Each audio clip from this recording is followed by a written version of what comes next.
3월 암송 구절 먼저 잠시 보겠습니다. 히브리서 11장 6절 말씀입니다.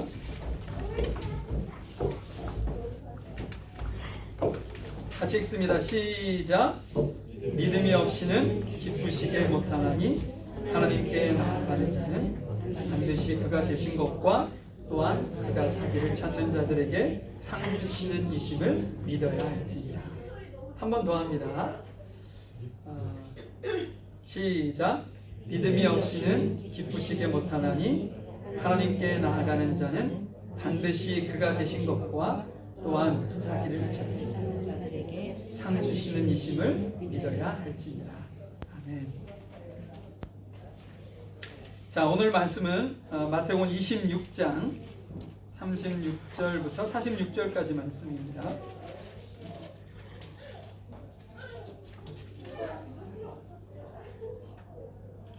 마태복음 26장 36절부터 46절까지 신약성경 47페이지 정도 있습니다. 한 절씩 저하고 교독하시도록 하죠. 이에 예수께서 제자들과 함께 겟셋마나라 하는 곳에 이르러 제자들에게 이르시되 내가 저기 가서 기도할 동안에 너희는 여기 앉아 있으라 하시고 베드로와 세베대의 두 아들을 데리고 가셨세. 고민이라고 하사 이에 말씀하시되 내 마음이 심히 고민하여 죽게 되었으니 너희는 여기 머물러 나와 함께 깨어 있으라 하시고 조금 나아가서 얼굴을 땅에 대시고 엎드려 기도하여 가사대 내 아버지여 만일 할 만하시거든 이 잔을 내게서 지나게 하옵소서. 그러나 나의 멋대로 하옵시고 아버지의 멋대로 하옵소서 하시고 제자들에게 오사 그 자는 것을 보시고 베드로에게 말씀하시되 너희가 나와 함께 한시 동안도 이렇게 깨어 있을 수 없더냐. 시험에 들지 않게 깨어 있어 기도하라.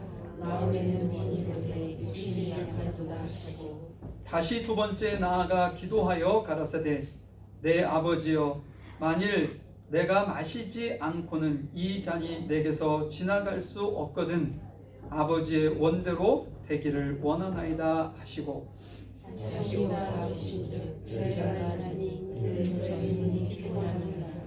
또 저희를 두시고 나아가 세 번째 동일한 말씀으로 기도하신 후 제자들에게 오사오시되 때는 정신하시라. 오란 때가 가까웠으니 인자가 예수의 살리느니라.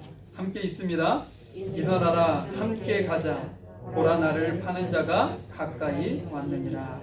아멘.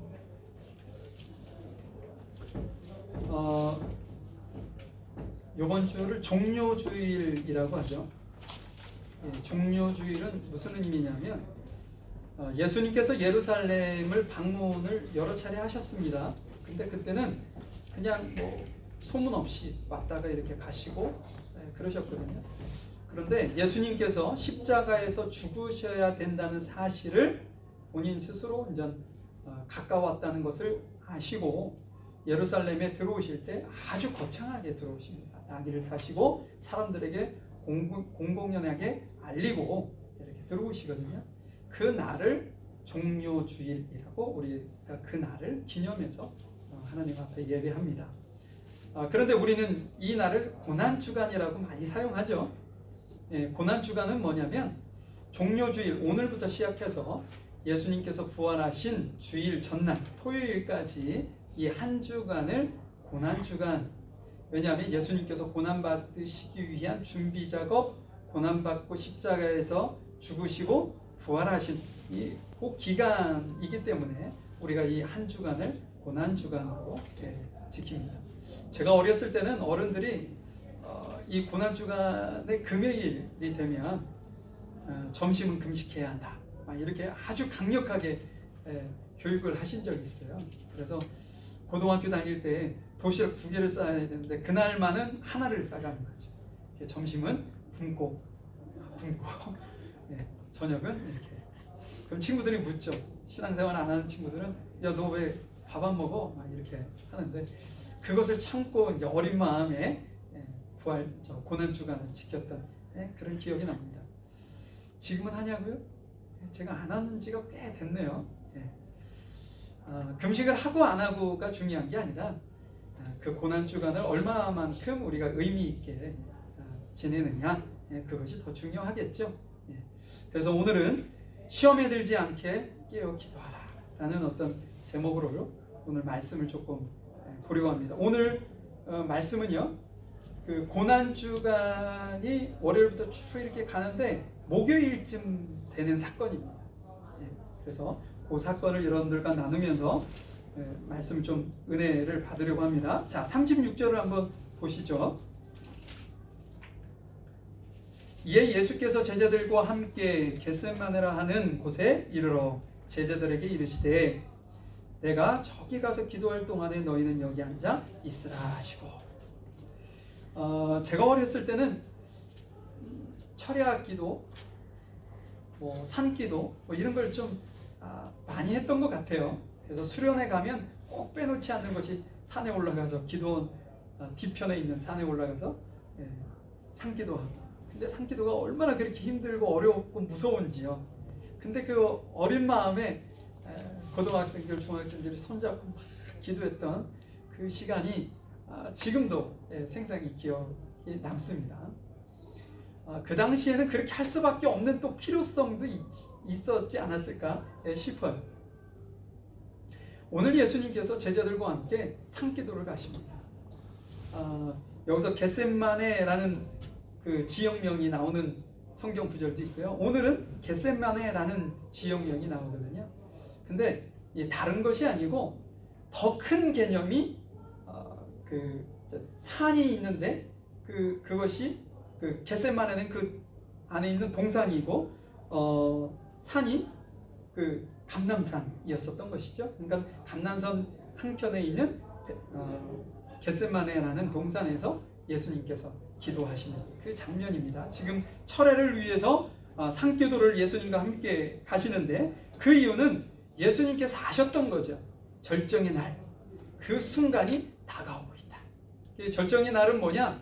예수님께서 자신의 백성들, 죄로 인해서 죽은 자신의 백성들을 구원하시기 위해서 본인이 십자가에서 죽으셔야 된다는 그 사실, 그것이 가까이 왔음을 알고 그 예수님께서 지금 기도하시는 장면입니다. 왜 기도를 하셨을까? 이제는 우리가 차차 보겠는데, 이런 예수님께서 그 십자가에서 죽고 부활하실 이 사건에 대해서는 제자들에게 여러 차례 얘기하셨어요. 그렇기 때문에 지금 제자들은 어떤 면으로 보면 그때가 다가왔나 보다 이렇게 영린한 제자들은 알았을 텐데, 내 생각에는 이 제자들이 그것까지도 모르고 캐치하지 못하고 있지 않았을까 싶습니다. 자, 우리 한번 26장 앞부분을 한번 볼까요? 1절 한번 볼게요.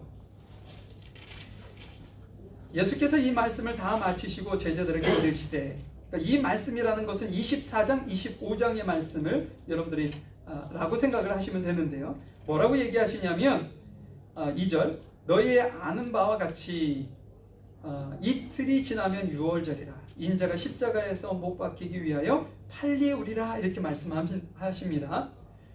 팔린다. 그럼 누가 누구한테 파는 거냐? 예수님을. 이런 어떤 질문이 남겠죠? 자, 14절로 한번 내려가 봅니다. 26장 14절입니다. 그때의 12 중에 하나인 가룟유다라 하는 자가 대제사장들에게 가서 말하되 내가 예수를 너희에게 넘겨주리니 얼마나 주겠느냐 이렇게 얘기합니다. 지금 예수의 제자인 유다가 예수님을 팔려고 지금 먼저 대제사장에게 가서 딜을 합니다. 그랬더니 그들이 은 30을 달아서 가룟 유다에게 주었다 이렇게 말씀하고 있어요. 벌써 예수님이 팔릴 것이 성사가 됐습니다. 어떻게 제자가 이렇게 할 수 있을까? 이런 어떤 참담한 일을 할 수 있을까? 이렇게 생각을 할 수 있겠죠. 근데 성경에서는 그 유다의 마음속에 마귀가 들어갔다 이렇게 얘기하고 있어요. 그래서 그 마귀가 유다의 마음을 유혹해서 자기의 스승인 예수님을 팔아넘기게 하는 그런 어떤 후한무치한 행동을 하도록 만들었다 이렇게 이제 얘기를 하고 있는데요.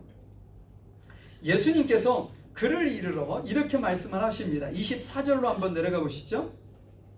인자가 자기에게 대하여 기록된 대로 가거니와, 이제 본인을 인자라고 얘기해서 자기는 계획된 대로 성경의 구약에 기록된 대로 가지만 인자를 파는 그 사람에게는 화가 있을지로다. 그 사람은 유다를 얘기하는 거죠. 그러면서 유다는 그 사람은 차라리 나지 아니하였다면 제게 좋을 뻔했다라고 얘기를 하고 있습니다.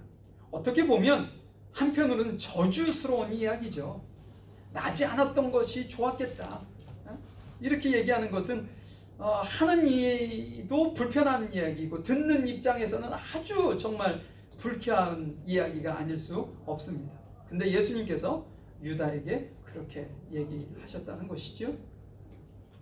얼마나 예수님의 마음이 아프셨을까요? 이런 말씀을 하시는 예수님조차도 말입니다. 그래서 오늘 본문으로 다시 돌아오면 37절에 예수님께서 자신의 마음을 이렇게 표현을 합니다. 베드로와 세베대의 두 아들을 데리고 가실세.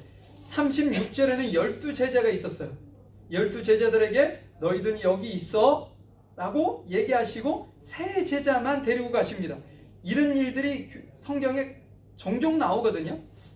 지난번 우리 백부장 야이로의 딸을 고치실 때도 그 방에 누구만 데려갑니까? 베드로, 요한, 야고보는 데리고 들어가셔서 기도하셔서 살리는 장면이 나오거든요. 또 변화선, 그러니까 예수님께서 변화하셔서 모세와 엘리야하고 이야기를 나누시는 그 장면에서도 누구만 데려가냐면 베드로와 요한과 야고보만 데려가셨어요. 그러니까 예수님께서 그들을 특별히 총애하지 않았나 싶어요. 그래서 핵심 제자들에게서도 핵심 멤버가 이 세 명이지 않았나 싶습니다. 그래서 예수님께서 제자들 12명 중 19명은 그냥 두시고 3명의 제자만 데리고 가십니다. 그리고 뭐라고 얘기하시냐면 가실새 고민하고 슬퍼하사 이에 말씀하시되 내 마음이 심히 고민하여 죽게 되었으니, 이 3명의 제자들에게 내가 마음이 너무 정말 지금 슬프다, 그리고 마음이 얼마나 고민되는지 진짜 죽겠다라는 표현을 써요. 여러분들 우리도 죽겠다라는 표현은 자주 쓰잖아요. 자주 안 쓰시나요? 네. 그때 그 표현을 쓸 수밖에 없는 심정이 고도의 스트레스와 그 어려운 상황이었을 때 그런 표현을 쓰게 되잖아요. 너무 이렇게 편하고 행복한데 죽겠다 이런 표현은 안 하죠. 그런데 지금 예수님께서 그런 표현을 누구에게 하느냐? 자신이 총애하는 제자들에게 한다는 거예요. 그러면 이 마음에 무엇을 담고 있는 거냐라는 거예요. 첫 번째는 자신이 정말 사랑했던, 정말 신뢰해서 그 어떤 그 성경에는 동교회라고 얘기하는데 재정을 맡기기까지 했던, 신뢰했던 자신의 제자 유다가 자신을 배신하는 상황이 돼버려요. 은 30을 받고 자기를 팔잖아요. 그런 상황을 아는 예수님께서 얼마나 마음이 슬프시겠어요. 너는 태어나지 않았으면 좋았겠다, 이런 말씀까지 할 정도로 말입니다. 또한 예수님께서 십자가의 형통의 고통에 육체의 죽음을 맛볼 것이 곧 있어요. 그러니까는 인간의 죽음을 이렇게 앞둔 그런 어떤 두려움이 예수님 안에도 있었을 것입니다. 그래서 제자들에게 그 마음을 내포해서 감정의 표현을 지금 하고 있는 것이죠. 예수님의 죽음은요, 사고사나 아니면 병사가 아니에요. 인류의 죄를 위해서 본인이 자신의 백성들을 살리기 위해서 그들을 대신해서 십자가에서 죽으시는 것이죠. 여러분, 십자가 형틀이라는 것은요, 인류에 존재하는 가장 잔혹한 사형틀입니다. 얼마 전이 아니고 꽤 시간은 지났지만 고고학자들이 지금 그 이스라엘에 보면 발굴 작업을 참 많이 합니다. 왜냐하면 그 고고학자들이 발굴한 것을 통해서 성경에 기반한 그것이 정말 구체적으로 어떻게 이렇게 되었는지도 알 겸 여러 가지 이제 발굴 작업을 하는데 어느 날 발굴을 하다가 시체, 그러니까 뼈만 남은 시체를 발견합니다. 발굴을 하다가. 그런데 희한한 것이 발견이 돼요. 그 전까지는 그런 일이 없었는데 그때 발견된 그 뼈에는 사람의 뒤꿈치 쪽에 그 뭐죠? 철이라고 해야 되나요? 쇠가 이렇게 박혀서 저기한 그 흔적이 남아있는 시체를 발견해요. 그래서 예전에는 영화를 만들더라도 예수님께서 십자가에서 돌아가셨을 때 못을 어디다 박는 영화로 제작을 했냐면 이 손에다 박는 걸로 거의 대부분 영화를 제작을 했습니다. 근데 그때마다 의문이 남는 거죠. 뭐냐면 손이 여기 박히는데 사람의 체중이 실리면 어떻겠어요?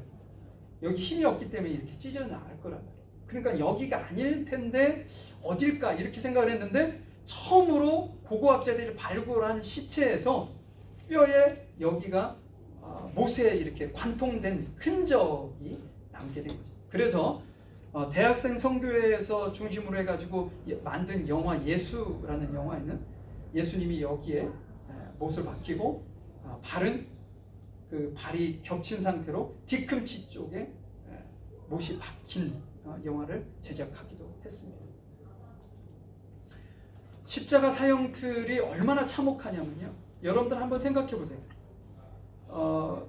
이게 십자가 이렇게 박히면 못 자국 난 그곳으로만 피가 흘러나오겠죠.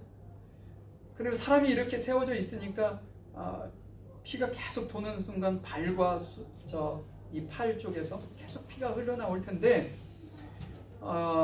이것이 흘러나오는 순간 엄청난 고통이 따른다네요.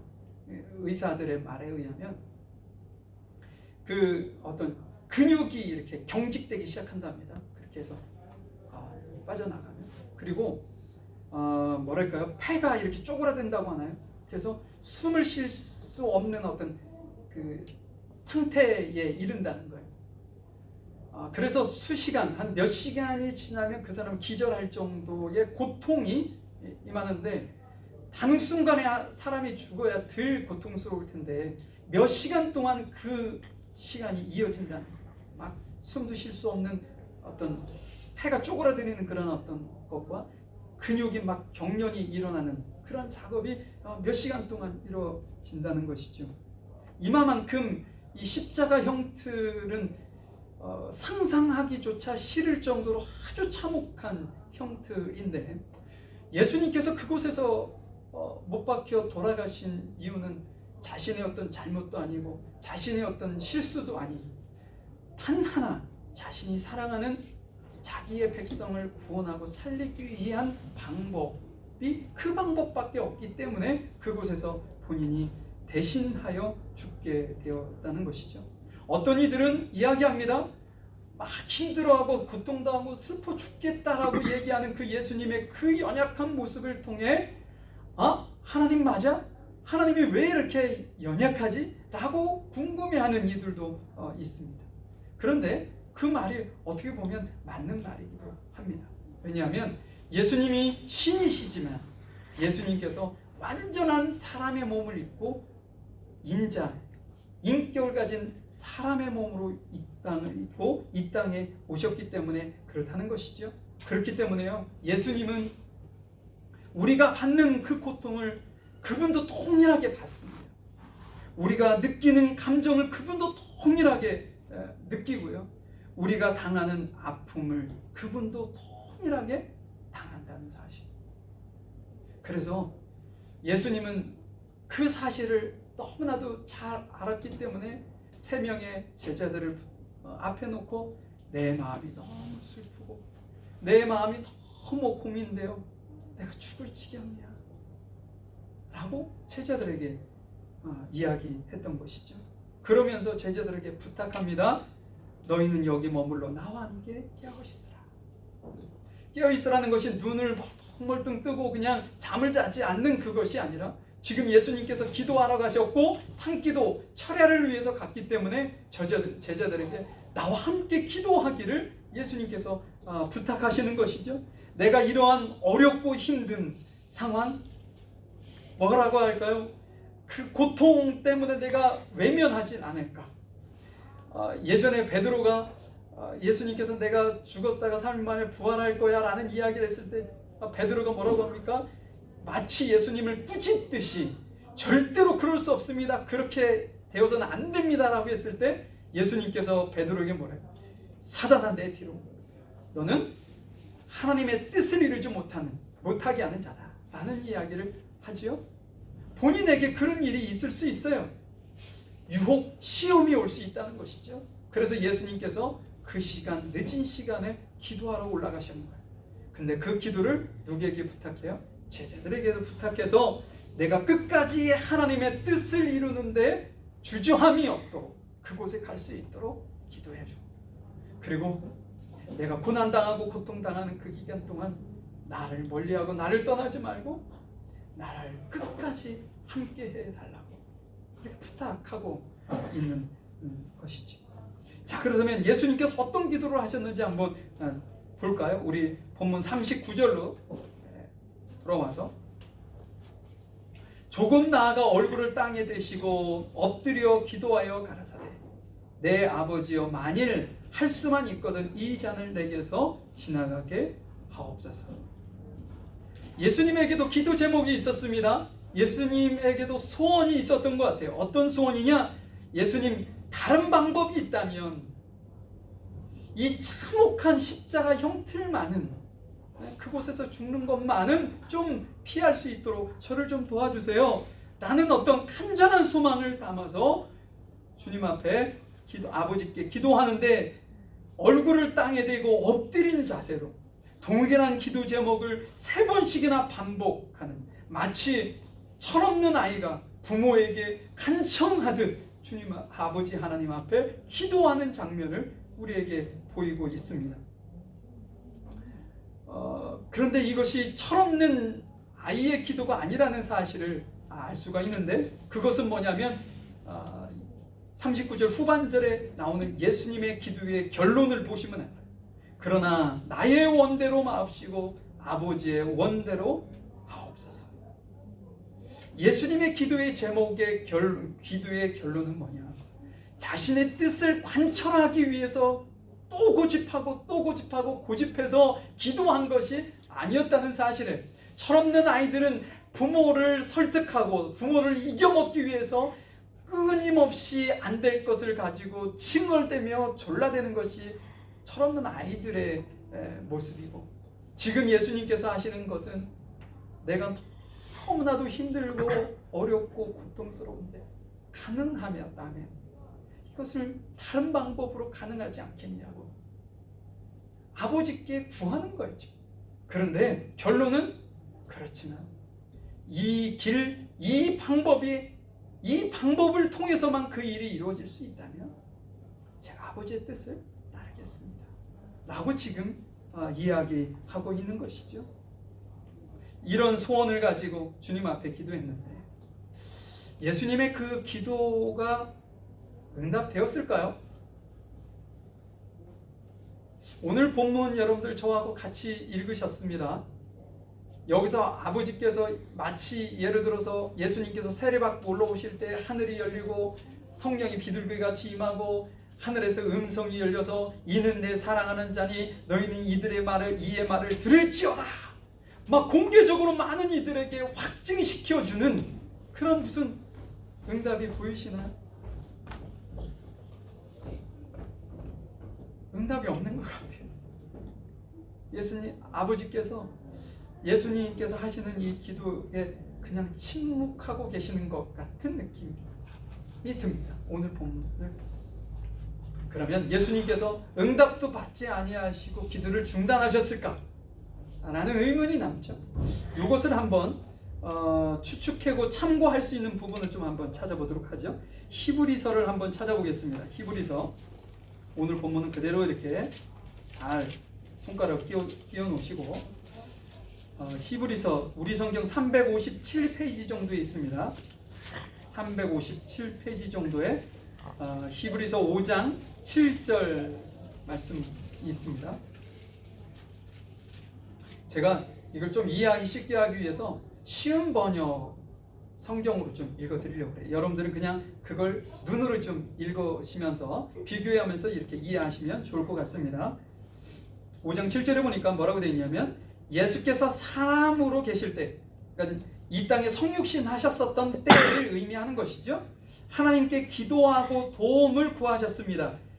이게 뭐예요? 지금 겟셋마네 동산에서 기도하시는 그 장면을 묘사한 것이죠. 그분은, 예수님은 자기를 죽음에서 구해주실 수 있는 분에게, 그 누구예요? 아버지를 의미하는 거죠. 예수님께서 자기를 죽음에서 구원하실 수 있는 아버지에게 큰 소리를 부르짖으며, 그러니까 마치 절규하듯이 큰 소리로 울부짖으며 기도하고 눈물로 기도하고, 누가복음의 22장에는 땀이 핏방울 같이 된다고 그랬는데 땀이 피부를 이렇게 미끄러져 흘러나올 시간조차 없을 정도로 마치 뚝뚝뚝뚝 흘러떠지는 핏방울처럼 되어지도록 간절한 소망을 담아서 아버지 하나님 앞에 기도하셨던 그 모습을 우리에게 말씀하고 있습니다. 얼마나 예수님께서 지금 상황이 힘들고 어려웠고 고통스러운 시간이었는지를 조금 더 느끼실 수 있으시죠? 자, 그러면 예수님이 이렇게 기도를 하셨는데 응답을 못 받으신 거냐? 라는 것을 한번 보죠. 그리고 모든 것을 하나님께 맡기고 순종하심으로 하나님의 응답을 받으셨습니다. 이게 무슨 얘기인가요? 아버지 하나님 앞에 이 처절하게 절규하면서 기도를 했는데 콧물 눈물을 흘리고 막 떼굴떼굴 둥글지 않으셨는지 모르겠어요. 막 땀이 폭포수처럼 막 흘러 떨어지는 그러한 어떤 광경을 여러분 상상하시면서 이 모습을 보시란 말이에요. 예수님 앞에, 아버지 하나님 앞에 예수님께서 이렇게 기도를 막 하셨는데 이 내용을 보니까 침묵으로 일관하셨던 것 같아요. 계속. 근데 예수님께서 그 침묵하시는 아버지의 뜻을 어떻게 받아들였느냐? 하나님께 맡기고 순종함으로 하나님의 응답을 받으셨다. 이렇게 얘기하고 있어요. 그게 무슨 얘기냐면 아버지 하나님께서 그 예수님께 어떻게 해야 하나님의 뜻을 이룰 수 있을 것은 예언되어 있단 말이에요. 그렇기 때문에 아버지가 예수님께서 이렇게 막 힘들게 간절하게 울부짖으며 기도하는 그 기도를 들으시는 아버지의 마음은 편하셨겠어요? 아버지 마음도 너무나도 아픈데 그에게 해줄 말이 없었던 거예요.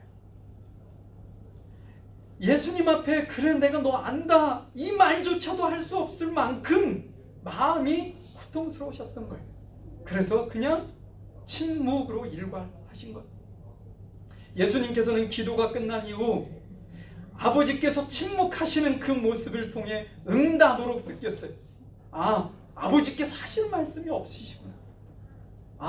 예언되어 있는 이 뜻대로 가는 것이 아버지의 뜻이구나 라고 생각했다는 것이요. 이게 그 말씀입니다. 아버지께 맡기고 이제는 주께서 계획하시고 주께서 원하시는 그 뜻대로 가는 것으로 맡기고 나는 순종하는데 그것이 하나님께서 내게 응답하실 것이다. 8절을 한번 볼까요? 예수께서 하나님의 아들이셨지만 아들이셨다는 것은 신이라는 거예요. 이 모든 것을 다 때려치우고 내 스스로도 내 힘으로도 이 모든 것을 결론 지을 수 있음에도 불구하고 뭐라고 하냐면 고난을 통해 순종하는 법을 배우셨습니다. 순종, 예수님께서 하셨던 그 순종이 뭐라는 얘기예요? 고난이라는 거예요. 이 고난이 십자가에서 처절하게 죽으셨던 그것을 통해 순종하는 법을 배웠다.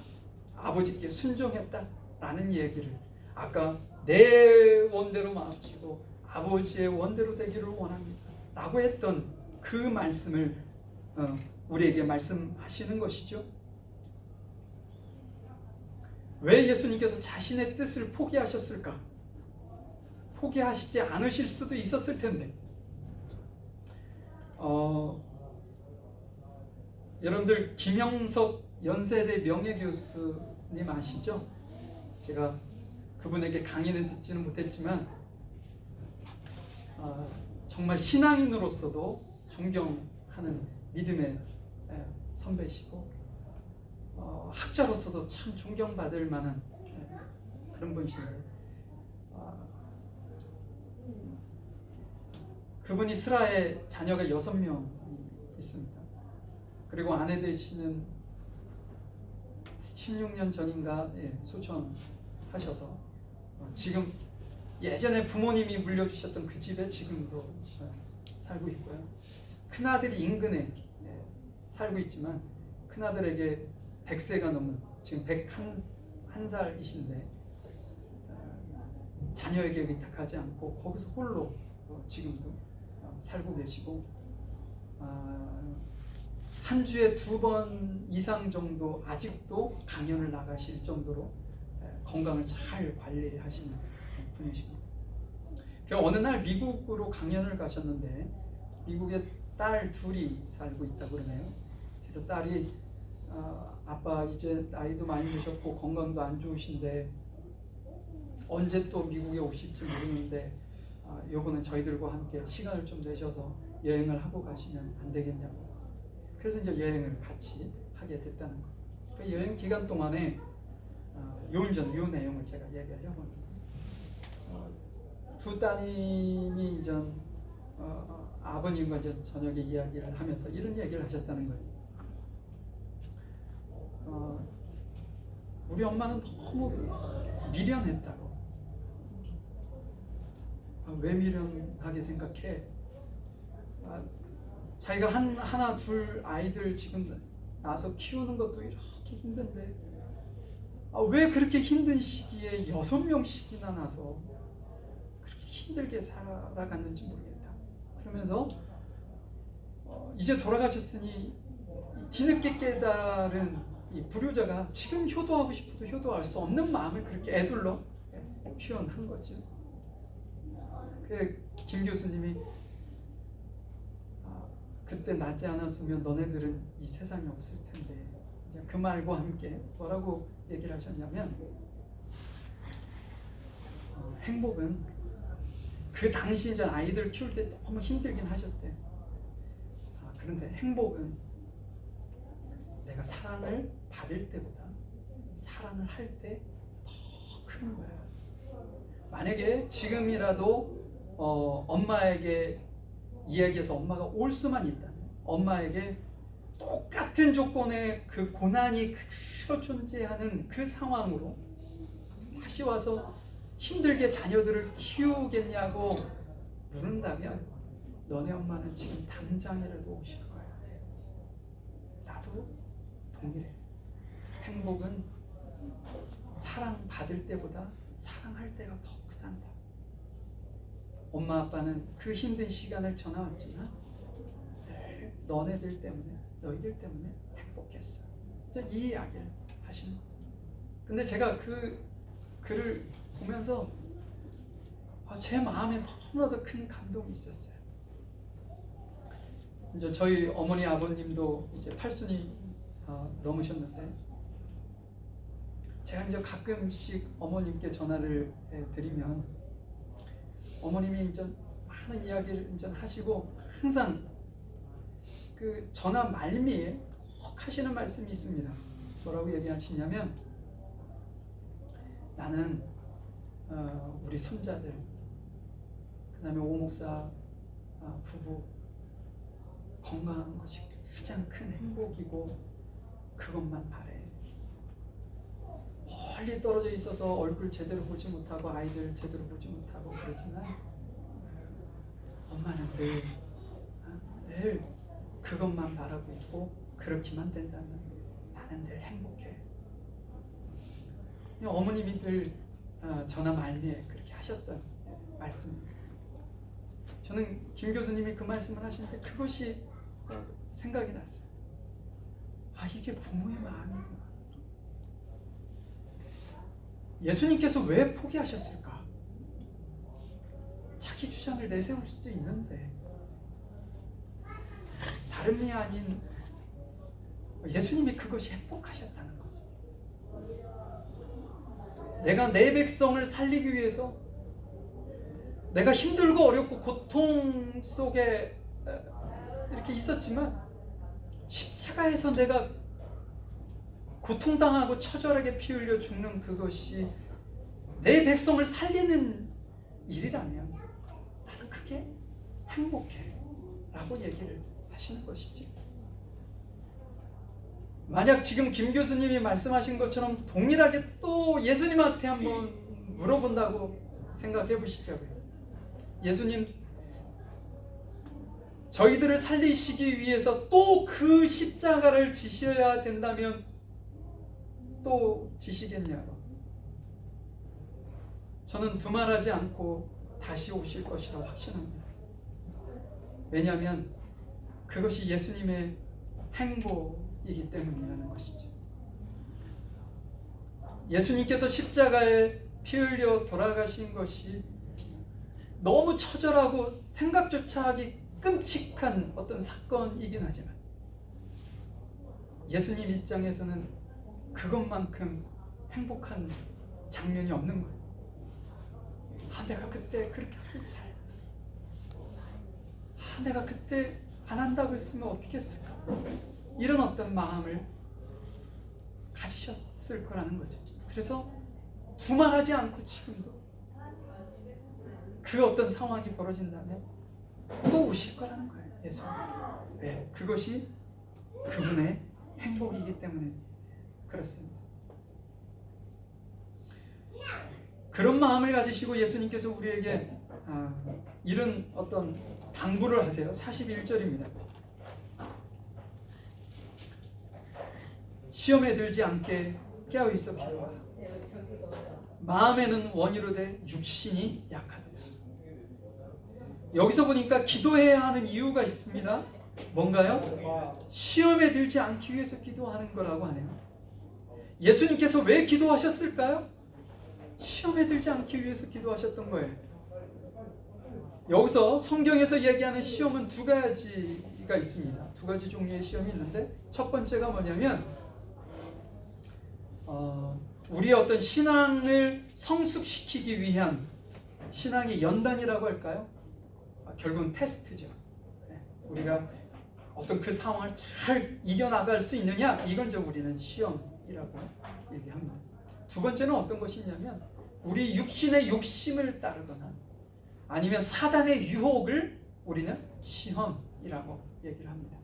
그러면 오늘 말씀하신 이 내용에 시험에 들지 않게 깨어있어 기도하라라고 하시는 것은 무엇에 더 가까울까? 이것은요, 연단, 유혹, 사단의 유혹에 더 가까운 시험이라는 것이죠. 자기 자신의 욕심에 이끌리거나 사단의 유혹에 빠져서 우리가 어떤 하나님의 말씀에 벗어난 그런 어떤 삶을 살지 않도록 하기 위해서 예수님께서 우리에게 기도를 당부하시는 겁니다. 우리가 이런 모든 것으로부터 자유하기 위해서는 어떻게 해야 되느냐? 기도 외에는 없다. 예수님조차도 기도하러 가셨거든. 예수님조차. 그러니 우리야 더할 나위 없겠죠. 기도 그것밖에 없다. 교회에 꼭 오셔서 기도하는 것이 아니에요. 내 삶이 기도가 되도록 여러분들이 일하는 곳에서도 늘 주님 앞에 기도하십시오. 작은 것 하나라도 하나님 저 도와주세요. 오늘로서 어떤 사원들을 대할 때도 동일해요. 기도하면서 그들의 마음을 사고 그들을 돕는 마음으로 기도하는 것이죠. 우리에게 어려움이 있어도 하나님 앞에 기도하면서 어려움을 이기기 위해서 주님 도와주세요. 내가 할 수 있음에도 불구하고 충분히 이렇게 이렇게 돌아가서 조금 오래 걸리겠지만 이 정도야 내가 충분히 할 수 있어. 여러분 그것도 주님께 한번 가지고 나가보세요. 하나님 도와주세요. 내가 열심히 하지만 도와주세요. 그래야 그것이 우리가 사단의 유혹으로부터 내 마음을 지키는 방법이라는 것이죠. 그런데 이렇게 중요하다고 생각하는 이 기도를요, 하기가 참 어렵습니다. 참 어려워요. 왜 어려울까? 이제 두 가지만 하면 잠깐 얘기하고 말씀을 좀 정리해 보려고 하는데, 첫 번째는 뭐냐면요, 너무 많은 활동을 하고 있어요. 특별히 현대인들은 너무 바쁩니다. 시간이 없어서 기도할 수가 없다. 이제 생각이 다 바뀌어 있어요. 조금 단순하게 살아도 될 텐데, 우리 좀 전에 말씀드렸던 그 김기 교수님이 행복할 수 있는 비결을 말씀하실 때 뭐라고 얘기하시냐면 내려놓음을 얘기하시더라고요. 우리는 너무 많은 것을 다 잡고 살려고 한다는 거예요. 그 내려놓으면 훨씬 더 행복하게 살 수 있는데, 내가 내려놓지 못하는 것 때문에 불행하게 산다는 거예요. 많이 예전에 우리가 처음에 태어났을 때 30년, 40년, 50년 전하고 지금하고 생각해 보세요. 풍요로움은 말할 수 없을 만큼 풍요로워졌어요. 그래서 이것도 저것도 놓고 싶지 않은 현대를 살아가고 있습니다. 그런데 진정한 행복은 하나 둘씩 놓는 것이 행복이다라는 것이죠. 이 너무 바빠서 기도할 수 없어요. 두 번째는 어떤 것 때문에 기도를 못하냐면요, 위기를 깨닫지 못하는 우리의 영적 어떤 둔감, 나태함 때문에 기도하지 못한다는 것. 예수님께서는 세상은 악하다 말씀하세요. 그리고 가면 갈수록 더욱 악하다라고 말씀을 하세요. 그러면 뭘 우리는 준비를 해야 하냐면 영적인 전투를 준비해야 하는 입장이거든요. 그러기 위해서 우리는 기도할 수밖에 없는데 그것을 보지 못하는 거죠. 우리가 지금 세상이 돌아가는 역사나 아니면 내 주변에서 발생하는 모든 일들을 내 눈, 육적인 눈이 아닌, 내 경험의 눈이 아닌, 내 지식의 눈이 아닌 영적인 눈, 진리 하나님의 말씀을 통해서 투영되어서 바라보는 시선이 없기 때문에 기도하지 않는 거예요. 왜? 너무 살기 좋거든요. 그렇기 때문에 우리는 기도하지 않는 거예요. 여러분, 예수님께서 우리에게 말씀하시는 것처럼 깨어 죽게 기도하실 수 있기를 바랍니다. 그것이 우리를 지키는 것. 걸을 때도, 앉을 때도, 누울 때도, 일할 때도, 공부할 때도, 얻는 순간이든지 주님의 도우심을 구하십시오. 말씀을 좀 마무리해 보려고 합니다. 예수님께서 오늘 우리에게 가르쳐 주신 건 뭐냐? 기도의 본을 보이신 거예요. 기도는 이런 것이야 라는 것을 우리에게 알려주시면서, 야, 너희는 시험에 들지 않도록 깨어 기도해라 라고 말씀하셔요. 예수님의 기도의 본은 무엇인가요? 예수님이 기도 전에는 어땠어요? 자신의 고통과 고난과 그 슬픔, 그 모든 것에 쩌들어 있고 억눌려 있었던 것처럼 보여요. 근데 그것을 아버지 하나님 앞에 가지고 갑니다. 그래서 하나님 앞에 기도한 이후에는 어떻게 바뀌었냐면, 오늘 말씀 마지막 절 46절을 한번 보시도록 하죠. 같이 읽습니다. 시작. 이너라 함께 가자. 보라 나를 파는 자가 가까이 왔느니라. 뭐라고 하나요? 일어나 함께 가자라고 말씀하세요. 아주 씩씩해졌어요. 맨 앞에는 막 이렇게 곧 울 것 같은 그런 어떤 느낌이었는데, 기도가 다 끝나고 난 이후 응답을 주님 아버지께서 침묵하시는 것이 응답임을 확신하고 그분께 모든 것을 의탁하고 맡긴 이후에는 어떻게 마음이 바뀌었느냐? 일어나 함께 가자. 누구에게요? 나를 파는 자들에게 도리어 담대하게 갔다는 것이죠. 이것이 우리에게 예수님께서 보여주는 기도의 본입니다. 지금 현재 너무나도 힘들고 어려운 것 같아요. 근데 여러분, 이것을 예수님 앞에 가지고 가시고 주님 앞에 솔직하게 내려놓고 기도하시고, 기도한 이후에는 그분께 맡기고 담대하게 주님 앞에 의지하고 주님을 의지하고 사실 수 있기를 간절히 주의 이름으로 축원해 봅니다.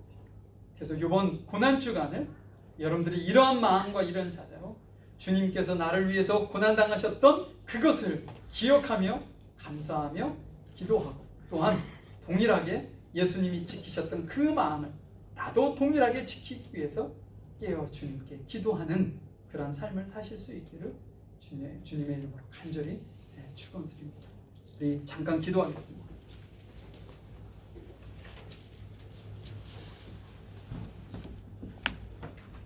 하나님,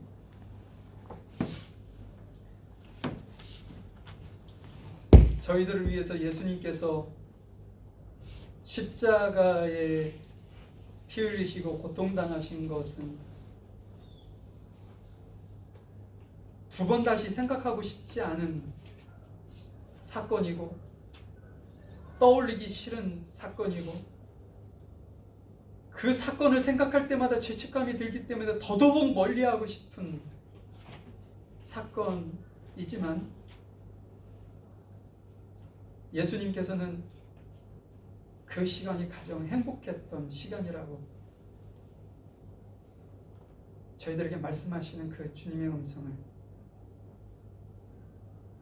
저희들 마음 깊은 곳에 새기고 살기를 소망해 봅니다. 예수님께서 그 고통을 당하시지 않았다면 인류의 수많은 이들이 죽을 수밖에 없고 영원히 죽음의 늪에 빠져 살 수밖에 없지만, 예수님의 그 시간 때문에 저희들이 주님 앞에 하나님의 자녀로, 하나님의 백성으로 설 수 있음을 믿고 확신합니다. 하나님이 이번 고난주간이 하나님을 더욱더 깊이 깨닫고 아는 시간이 되어질 수 있도록 주님 도와주시고, 무엇보다도 저희들의 마음을 지키기 위해 깨어 기도할 수 있는 시간이 되어질 수 있도록 도와주십시오. 예수님께서 저희들에게 본을 보이셨던 그 기도의 본을 따라 저희들이 살아갈 수 있도록 도와주시옵소서. 우리 온 성도들 한 사람 한 사람을 기억해 주시고 축복해 주시고 인도해 주시기를 간절히 소망드리며 사랑 많으신 예수님의 이름으로 기도하였습니다.